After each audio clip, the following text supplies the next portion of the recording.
So this last topic will be a joint that has eccentric loading. What do I mean by eccentric loading?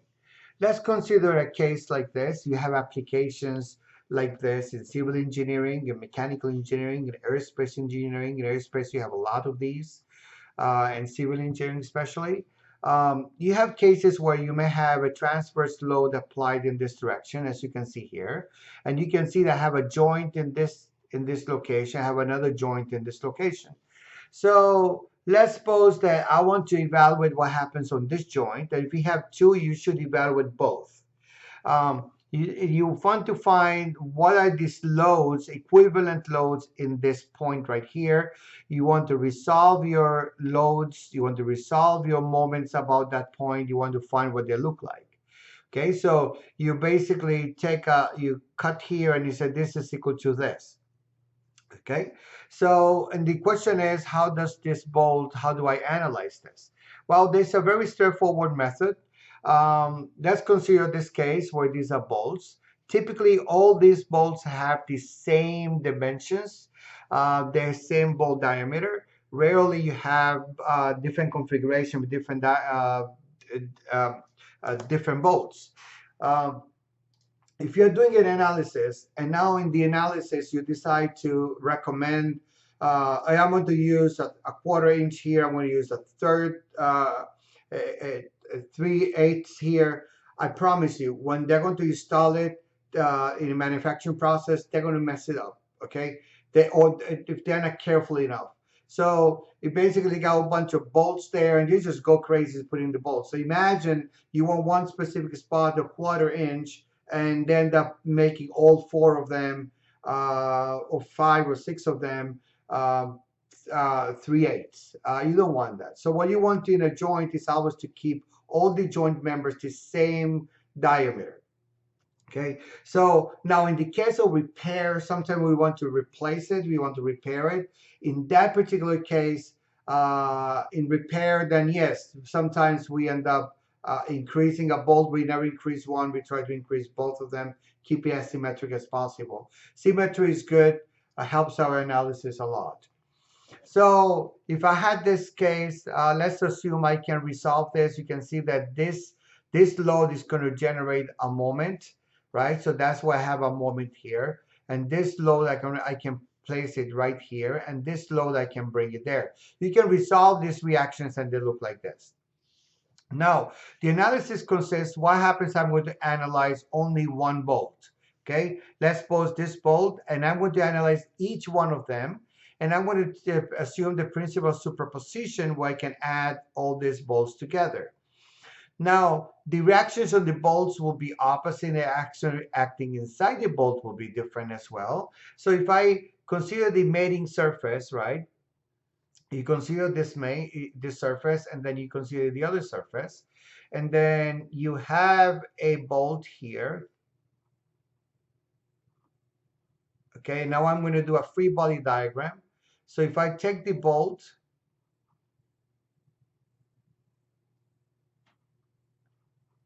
and I separate the surfaces, and let's suppose this is pulled in this direction. If this is pulled in this direction, I'm hoping you can agree that this particular segment here is going to pull in this direction. So the fraction reaction was actually experienced in the bolt is opposite, right? So now if I cut the bolt itself, I take a section cut, you're going to see that my load is going to react in the opposite direction, right? If this is the case. So this is what's really going on. That's why I wanted to show you this. I wanted to show this. Now, if you move on, and let's suppose I'm using only one bolt as an example. Okay, for that bolt, I'm going to have Fy1. I'm going to have another one Fx1, and then this will be the resultant. Because remember, your moment is the same as resulting that's in couples. Okay, so your moment is equal to couples. So now the best way to do these problems is, at least I like to do tables. So I recommend you create a table, how many bolts I have, 1, 2, 3, and 4. and how many areas you have. So you got all these areas, 1, 2, and 3, 4. You're going to find what your dimension and this particular area, you will add it up. And then you find your coordinates of x, coordinates of y. You did the multiplication a times x. You did the multiplication a times y. Okay? And all these quantities, you will add them up. And then that's this quantity is this one divided by the total area. And this one is this summation divided by the total area. So this is how you locate the centroid of the adjoint section. So now, once you resolve all the loads at the centroid of the joint, then you will go ahead and you will apply your design factor. Don't never forget that. And your L, in this case, this L represents this L, but it can be the distance from the location where you're applying the load to the centroid. And we're assuming in this problem that my load P is actually in the centroid. But if my load P was applied, let's say over here, that's also going to generate a moment. And you want to make sure that's also considered here, okay? So I would say you may want to also, maybe this is plus ND PX times L2, if you would. This can also happen, okay? In the case if this is not completely centered. So as we move on, then the total load acting in the x direction per each fastener is given by these equations. Let me show you how this works. Let's suppose I have A1 divided by A1 plus A2 plus A3 plus A4. Now, what happens if I say all my areas are identical? Let's suppose all my bolts are identical, so therefore all the bolt areas will be the same. And you can see this will be A plus A plus A, so that would give me A over 4A, and that would give me 1 over 4. So as you can see, if all the areas are the same, which we typically want to do, then this is same as divide this by the number of bolts. But this is more general, and I would like for you to do your problems using this method because you never can go wrong in the case that your bolt diameters were different. So as I move on, now the resultant force of acting each one of the fasteners, that will be given by this equation. Again, you can do a nice table. In this table, you have the area already. You find R. R is this distance right here. You can see, okay, this is R3. This will be R2. This is R1. The distance from your centroid to the centroid of the bolt, okay? The other thing you're going to need here is your angle theta. And then you calculate what is your sine of theta and what is your cosine of theta. Okay, so you need that information, so might as well do that in a tabular form. Okay, so once that's given, then you want to decompose these forces, these moments I have here. This is the most general. In this case is when all the areas are the same, but if you stick with this method, it's much better, it's general. You will always get the same answer.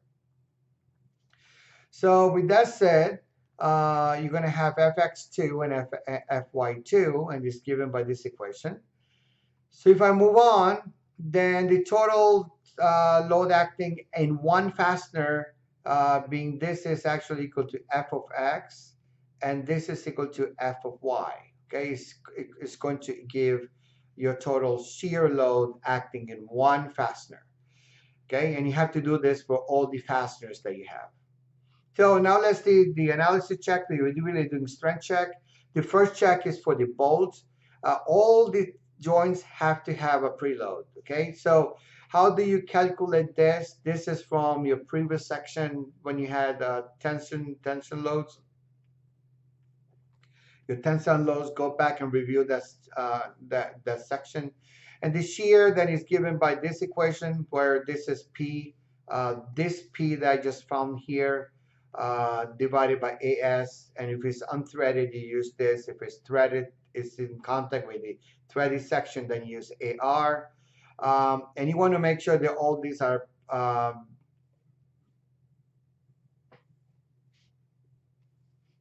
bigger or equal than 1. Remember, this is less than 1, the way the R is defined. Then your factor safety or default will be given by this equation. Okay. So, sometimes you might think, oh, this is going to fail, but the interaction of having a pre-bolt will help. And how the interaction works, this is how the interaction works. So this is your final answer. This is what you really want to look for. The bearing of the bolt then is given by the bearing area, and you divide this by the proof of strength of the bolt. I do warn that sometimes some place in some industries may use the yield shear strength, and the difference should not be that much. We should be close in the same ballpark, but it's all done in testing as well. Okay, so this is at the bolt. Now let's see what happens at the member. In the member, we will check the bearing of the member, and the bearing of the member is given by this equation, and this is a factor safety. And then the next section calculation. Now note that if I am pulling in this direction, these are the bolts that will be affected, right? So if I'm using K, I have K here. So you know that this is going to be related to your P of X. If I had a load in this direction, P of Y is always perpendicular, okay? So it's always perpendicular to the load. It's this direction, so that's why I have an R here, because I have an R here. And this will be related to P of Y. So these are the areas in next section calculations. Please don't never forget to check that. That's a must, and you should do it. So in this case, it's a more general case. Again, this is the force of the member. Go to your tensile. This is the preload. If the preload was present, this is how you would analyze this. And at the end of the day, the safety factor against a net section calculation will be given as follows. Okay? Yeah, this 3 is intentional and it's not a mistake. So this kind of gives you a very good idea on how these problems work. Next, we will do one example that's going to better clarify how we approach this.